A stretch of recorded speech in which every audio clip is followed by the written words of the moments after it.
महाराष्ट्र में मुख्यमंत्री देवेंद्र फडणवीस की अगुवाई वाली महाराष्ट्र सरकार जबरन और धोखे से धर्मांतरण को रोकने के लिए नया बिल लेकर आई है। गृह राज्य मंत्री पंकज भोयर ने महाराष्ट्र विधानसभा में धर्म स्वतंत्र विधेयक 2026 पेश किया है।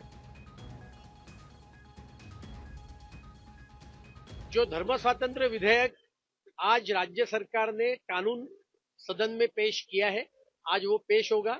आने वाले अगले सप्ताह में उसके ऊपर चर्चा होगी और मुझे आशा है कि विरोधक भी अपने विचार इसके ऊपर रखेंगे, लेकिन हम बहुमत से ये भी विधेयक पारित करेंगे और महाराष्ट्र में जबरन प्रलोभन से जो धर्मांतर का एक साजिश की जाती है उसको बंदी करने का काम हम इस विधेयक के माध्यम से साध्य करेंगे। राज्य में लव जिहाद और जबरन धर्मांतरण की बढ़ती शिकायतों के बीच में लाए गए धर्म स्वतंत्रता विधेयक पर सदन में तीखी बहस देखने को मिल रही है। आज एंटी कन्वर्जन लॉ का ड्राफ्ट जो है कैबिनेट में आया है, उसको पढ़ा जाएगा, लेकिन मुझे ऐसा लगता है कि कॉन्स्टिट्यूशन जो है वो सबसे ऊपर है। कॉन्स्टिट्यूशन ने सबको कौन सी भाषा बोलना है, किसको कौन सी जात में जाना है या किसको कौन सी जात का अपनाना है, ये उसको हक दिया हुआ है। लेकिन ये ड्राफ्ट के अंदर जो है इस तरीके से बातें लाके कहीं ना कहीं महाराष्ट्र सरकार जो है अपनी विफलता को छुपाना चाहती है।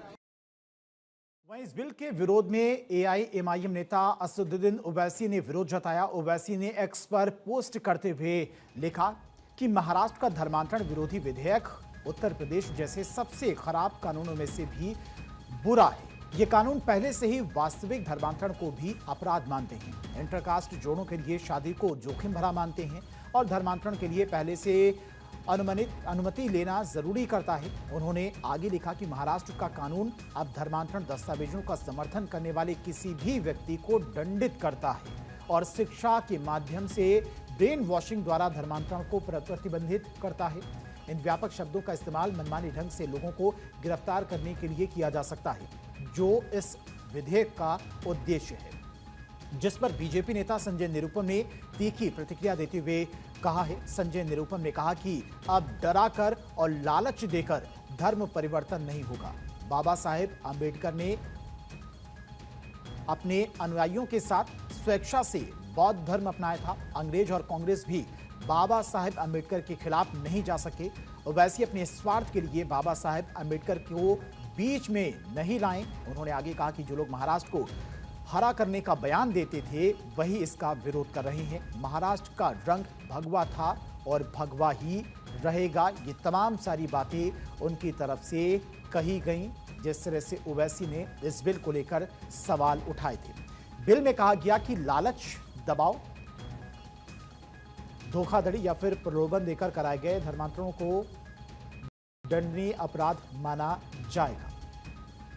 तो उन्होंने आगे कहा कि जो लोग महाराष्ट्र को हरा करने का बयान देते थे वही आज इसका विरोध कर रहे हैं। महाराष्ट्र का रंग भगवा था और भगवा ही रहेगा।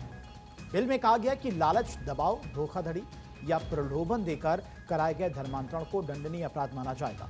जबरन धर्म परिवर्तन करने वालों के सामान्य मामलों में 3 से 7 साल तक की सजा और 5 लाख रुपए तक के जुर्माने का प्रावधान किया गया है।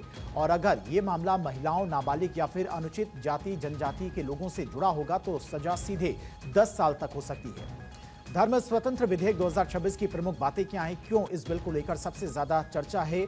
धर्म परिवर्तन के बाद पैदा हुआ बच्चा उस धर्म का माना जाएगा जो उसकी मां शादी से पहले मानती थी। ये सबसे बड़ी बात इस बिल की है।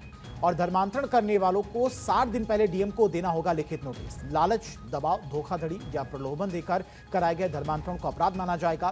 प्रलोभन की परिभाषा में पैसा, मुफ्त शिक्षा, नौकरी, शादी का वादा भी शामिल किया गया है। धर्म परिवर्तन कराने वाले सामान्य मामलों में 3 से 7 साल की सजा। महिलाओं, नाबालिग और SC/ST से जुड़ा होगा तो सजा सीधे 10 साल होगी। 5 लाख रुपए तक का जुर्माने का प्रावधान भी है। धर्मांतरण के उद्देश्य से की गई शादी को अदालत अवैध घोषित कर सकती है। धर्मांतरण जबरन साबित करने की जिम्मेदारी आरोपी व्यक्ति या संस्था पर होगी।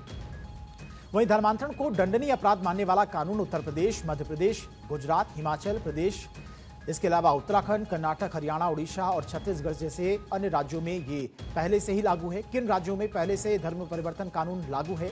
झारखंड की बात करें तो यहाँ पर 2017 में ये कानून बनाया गया था, उत्तराखंड में 2018 में, छत्तीसगढ़ में 2026 में बनाया गया, हिमाचल प्रदेश में 2019 में, उत्तर प्रदेश में 2020, गुजरात में 2021 में ये कानून लाया गया था।